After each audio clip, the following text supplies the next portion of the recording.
Fjala sot. Frikë.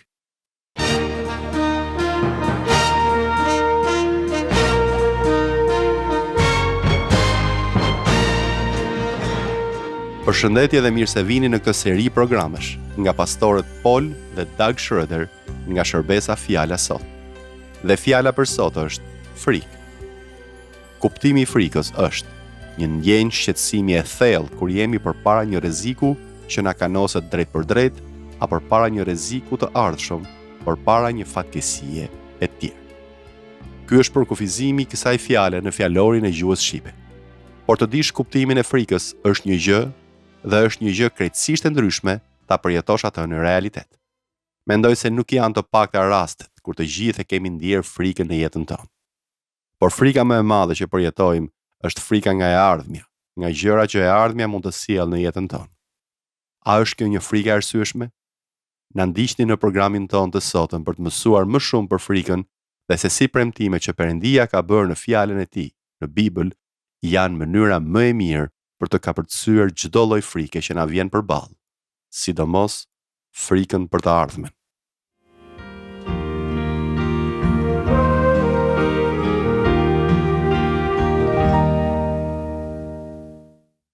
Një nga gjërat nga të cilat ne vuajmë të gjithë është frika. Dhe ka shumë lloje frikërash. Ne mund kemi frikë nga smundjet, nga lartësitë, nga marrëdhëniet e nga shumë gjëra të tjera. Bibla është shumë e dobishme kur flitet për disa gjëra të cilat ne nuk ka përse të kemi frikë dhe disa gjëra nga të cilat duhet të kemi frikë. Në fakt, është një nevojë thelbësore të flasim se çfarë është frika. Ç'lloj frike është e pranueshme dhe ç'lloj frike është shkatërruese. Shumë kohë më parë në këtë program, unë kam treguar se kur isha në shkollë të mesme në Iowa, unë kam punuar në një kompani ushqimore dhe aty thernim pula. Shkonim në ferma të ndryshme, merrnim pulat që nuk bënin vezë dhe i fusnim në arka për t'i transportuar. Fakti është se unë e përdora atë ilustrim për t'ju përgjigjur pyetjes: si mund ta di zogu i vogël se është gati dhe i sigurt për të dalë nga veza? Le të themi se ju do të donit që zogu të dilte nga veza dhe merrni një çekan për thyer lëvozhgën e vezës. Kjo është një gjë e rrezikshme dhe nuk është mënyra e dur. Nëse një krah do të ishte duke dalë, apo nëse zogu do të ishte duke nxjerr kokën, atëherë ju do të bënit shumë dëme me çekan, madje edhe mund ta vrisnit atë. Ka një mënyrë shumë të mirë për këtë, që është ngrohtësia e pulës nën.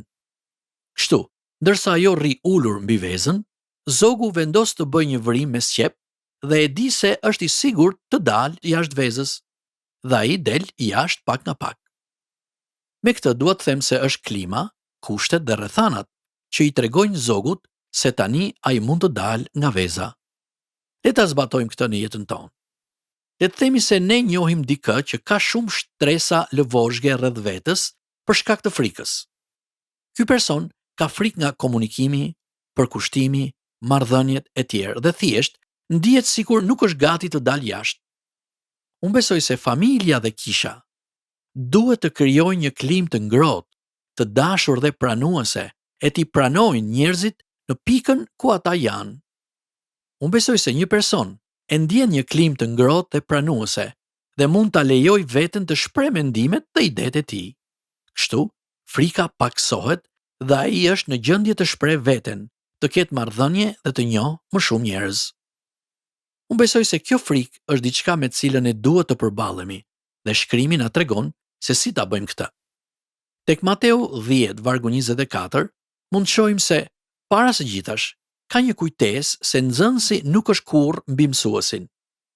Një person që ka qenë nxënës nuk duhet mendoj kurrë se meriton më shumë se sa mësuesi i tij. Kur e krahasojmë këtë me Krishtin, kujtojmë se armiqtë e tij e akuzuan se ai i dëbon demonët me fuqinë e Belzebubit, princit të demonëve. Ata e tallën Jezusin, kështu që tani na thuhet se nuk duhet të habitemi nëse përndiqemi siç u përndoq mësuesi ynë. Nëse ai u tall dhe u përqesh nga njerëzit, me siguri kjo do të ndodhë edhe me ne. Bota do të na urrejë. bota nuk do të na pëlqejë kur ne e modelojmë veten tonë sipas modelit të Krishtit. Paragrafi i dytë fillon të flas për frikën, për cilën ne po flasim sot. Aty thuhet se ka një lloj frike që me të vërtet duhet ta merrni në konsiderat, dhe kjo është frika nga ai që mund t'ju humbas trupin dhe shpirtin në ferr. Dhe ky është Perëndia, sigurisht. Ju duhet ta respektoni Perëndin. Ju duhet ta njihni atë dhe të jeni të vetëdijshëm se ai është i vetmi që ka rëndësi në jetën tuaj. Tek Mateu kapitulli 10, na thuhet se nuk duhet kemi frikë nga ata që na përndjekin dhe tallen me ne. E vetmja gjë që ata mund bëjnë është të shkatrojnë trupin ton. Por edhe nëse kjo ndodh, ata nuk mund ta prekin shpirtin ton. Ata nuk mund të na e heqin besimin që ne kemi. Ata nuk mund të largojnë besimin ton në Krishtin.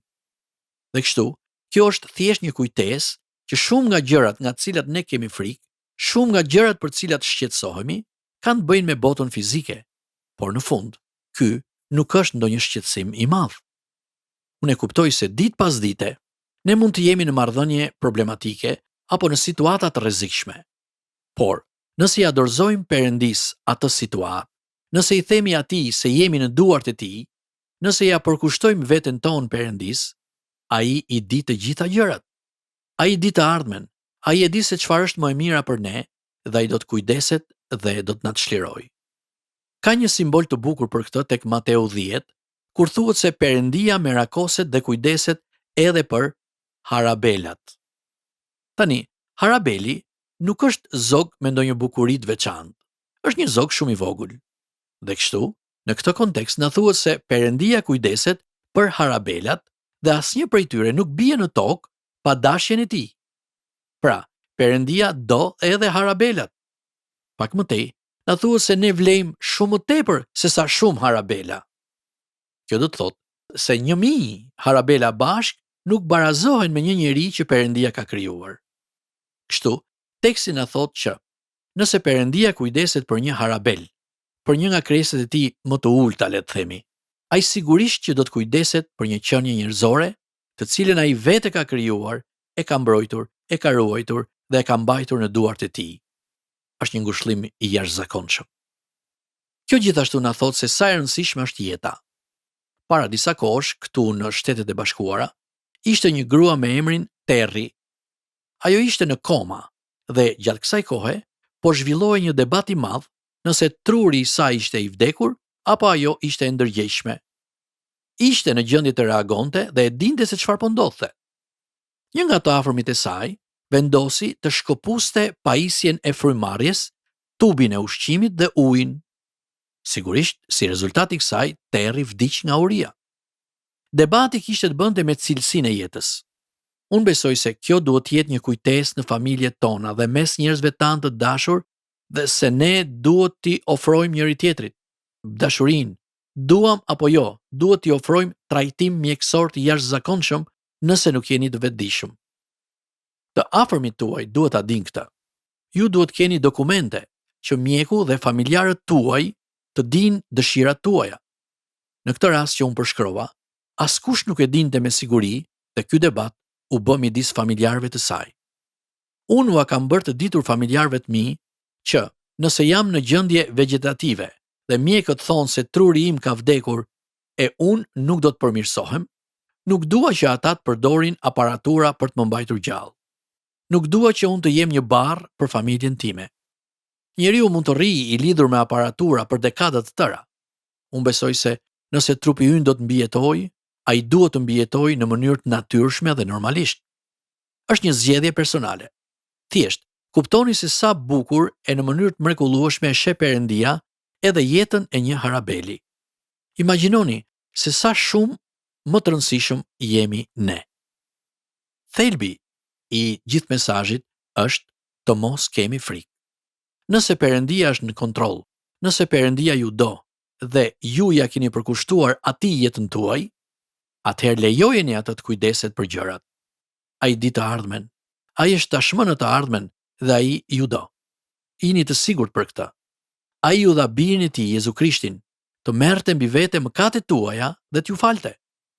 Ai ju ka premtuar jetën e përjetshme, nëse ju besoni në Jezusin, dhe ai ka premtuar se ju do ta kaloni përjetësinë me të në qiell. Frika nuk ekziston. Nuk ka rëndësi në është fizike apo frymërore. Ju jeni në rregull me Perëndin dhe prandaj jeni në duart e Tij përjetësisht. Kështu, lavdroni dhe falenderoni Perëndin që ju do.